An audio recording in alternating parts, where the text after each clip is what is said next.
Linda Amadagana trace avec talent son sillon dans le paysage juridique camerounais. Seule camerounaise faisant partie du comité stratégique avocat lancé par Lefebvre Dallos, l'associé gérant du cabinet Amadagana & Partners, rayon de performance. Dans son portefeuille client, l'on retrouve des grands groupes comme Actis Eramet ou Fayad Egis. Linda Amadagana revendique plusieurs années d'expérience au sein de cabinets de renom. Après plusieurs expériences au sein de plusieurs cabinets d'avocats internationaux et de grandes entreprises au Cameroun, elle fonde en 2019 à Yaoundé le cabinet d'avocats Amadagana & Partners. Ce cabinet est spécialisé dans les secteurs des mines, de l'énergie et des grands projets d'infrastructure et dans la structuration des financements.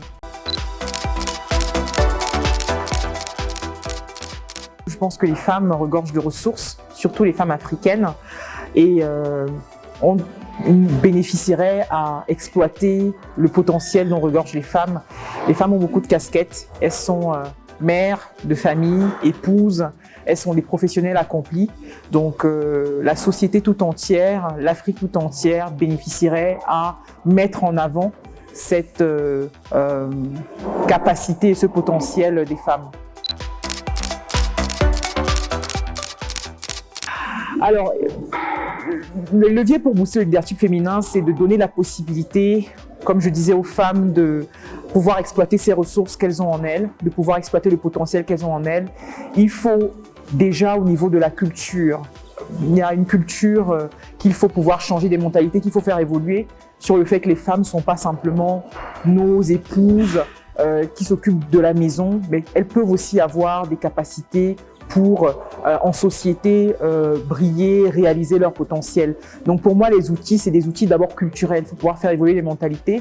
Ensuite, il faut leur donner la parole. Il faut leur donner voix au chapitre. Il faut créer des espaces et des plateformes comme celle-ci pour que les femmes puissent s'exprimer et à partir de là, créer et inspirer d'autres jeunes femmes à développer leur leadership. Effectivement, les femmes rencontrent beaucoup de difficultés, notamment lorsqu'elles ont cette ambition leadership.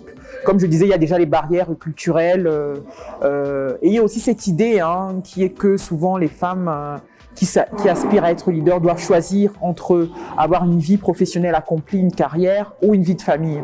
Et de mon point de vue, c'est possible d'allier les deux. Et en termes de barrières, je pense que c'est surtout, il faut pouvoir dépasser ces obstacles culturels et pouvoir toujours croire en ses rêves, pouvoir évoluer. Pour mon exemple personnel, j'ai dû effectivement pouvoir croire en la possibilité pour moi de monter un cabinet d'avocats dans des métiers qui sont très masculins. Les secteurs qui sont très masculins et pouvoir réussir dans ces secteurs-là. Et si moi je l'ai fait, je pense que toute femme dans un autre corps de métier peut également le faire et réussir.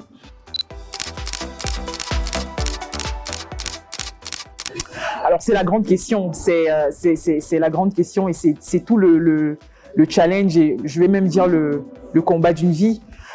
Moi, je vois cette question de l'équilibre entre vie privée et vie professionnelle comme des vases communicants. Je pense que les deux sont importants parce que la vie personnelle, c'est ce que nous sommes, c'est notre identité, c'est notre héritage. Et la vie professionnelle, c'est ce qui nous permet d'exploiter nos talents, de nous épanouir, d'être utile en société. Et pour moi, les deux doivent communiquer. L'un nourrit l'autre. Ils s'entre-nourrissent en fait. Mais à mon avis, il n'y a jamais d'équilibre parfait. Il y a toujours un peu, la balance penche toujours un peu de l'autre, d'un côté ou d'un autre. Après, le plus important, c'est qu'il n'y ait pas trop de déséquilibre.